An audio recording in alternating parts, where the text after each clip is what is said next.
আজকে আমরা জানব ভেগান ডায়েট নিয়ে। ভেগান সোসাইটির মতে 2000 বছর আগে কিন্তু এই ডায়েটের কথা উল্লেখ আছে।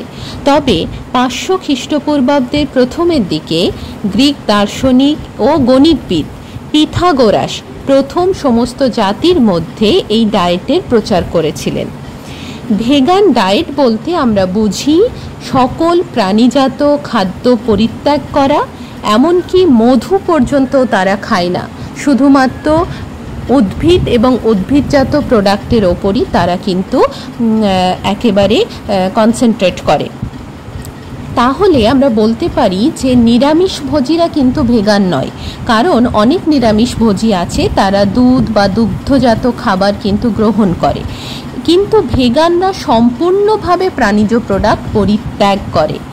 ভেগানিজম এই শব্দটা কেন গুরুত্বপূর্ণ?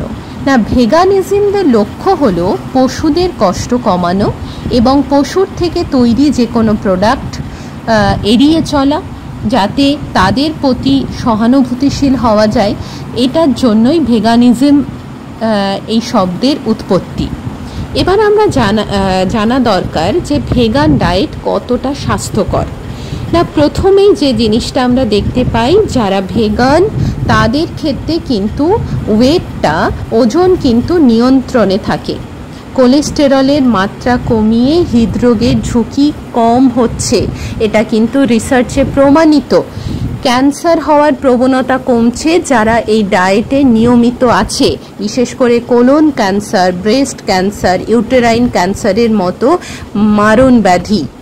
এছাড়া ডায়াবেটিস, HbA1c, গ্লাইকোসাইলেটেড হিমোগ্লোবিনের যে পরিমাণ সেটাও কিন্তু কম থাকছে। তাহলে আমরা দেখতে পাচ্ছি মারাত্মক জীবন ব্যাধি যেগুলো লাইফস্টাইল ডিসঅর্ডার, সেগুলোর সংখ্যা কিন্তু দিনের পর দিন কমছে যদি আমরা ভেগান ডায়েটে নিজেদেরকে অভ্যস্ত করতে পারি। এবার আসা যাক ভেগান ডায়েট কতটা নিরাপদ। বেশ কিছু গবেষণায় ভালো ভালো রিসার্চ আর্টিকেলে দেখা গেছে নিরামিষভোজী যারা থাকেন একেবারে ভেগান, তাদের ক্ষেত্রে তারা যে খাবারগুলি নিত্যদিনের খাবারে গ্রহণ করেন সেগুলোর মধ্যে দেখা গেছে ফাইবার, অ্যান্টিঅক্সিডেন্ট, উপকারী ফাইটোকেমিক্যালস সমৃদ্ধ থাকার কারণে ফ্রি রেডিক্যালসের সংখ্যা বডিতে কমছে এবং ক্যান্সার, ডায়াবেটিস, হার্ট ডিজিজ এই ধরনের রোগের প্রাদুর্ভাবও কিন্তু আমাদের বডিতে আস্তে আস্তে কিন্তু কি হচ্ছে, প্রতিরোধ হয়ে উঠছে। এছাড়া potassium, magnesium, folate, vitamin A, C সমৃদ্ধ হওয়ার কারণে আমরা অনেক ডিজিজের হাত থেকে বাঁচছি এবং ইমিউনিটি পাওয়ার আমাদের ডেভেলপমেন্ট হচ্ছে। এবার বলা চলে ভেগান কি সত্যিই স্বাস্থ্যকর? সকলেরই কি ভেগান হয়ে যাওয়া উচিত?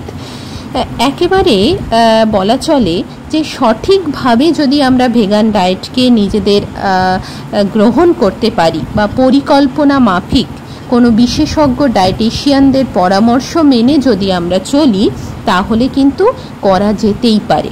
সেক্ষেত্রে কিছু বিষয় মাথায় রাখতে হবে, যেমন প্রোটিন, ক্যালসিয়াম, ভিটামিন B12 এই ধরনের ভিটামিনের, প্রাণীজ প্রোটিন থেকে এই ভিটামিনগুলো আমরা মূলত পেয়ে থাকি, এদের ঘাটতি দেখা দেয়। আয়রনের ঘাটতিও দেখা দেয়। তবে এই ঘাটতি পূরণের জন্য সাপ্লিমেন্টেশন হিসাবে কিছু প্রোডাক্ট আমরা যদি ডায়েটে নিতে পারি, তাহলে কিন্তু ভেগান ডায়েট একেবারেই নিরাপদ এবং এর ফলে অনেক মারণ ব্যাধি থেকে আমরা কিন্তু বেঁচে যাব।